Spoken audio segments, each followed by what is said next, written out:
আল্লাহ তাআলা আমাকে বলেন, মুসা তোমার উম্মত অনেক পরিমাণ থাকবে, অধিক পরিমাণে জান্নাতি হবে। বলে এর চেয়ে আর বেশি করে উম্মত থাকবে কিনা? বলে হ্যাঁ, শেষ জামানার মধ্যে এমন একজন হাবিব আমি পাঠাবো যার উম্মত এত বেশি হবে, যেদিকে থাকবে নবী মুহাম্মদের উম্মত, চারিদিকে উম্মতে মুহাম্মাদি ভরে গেছে।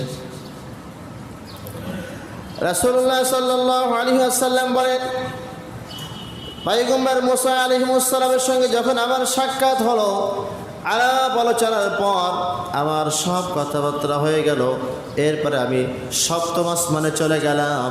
সপ্তম আসমানে হযরত ইব্রাহিম আলাইহিস সালামের সঙ্গে আমার সাক্ষাৎ।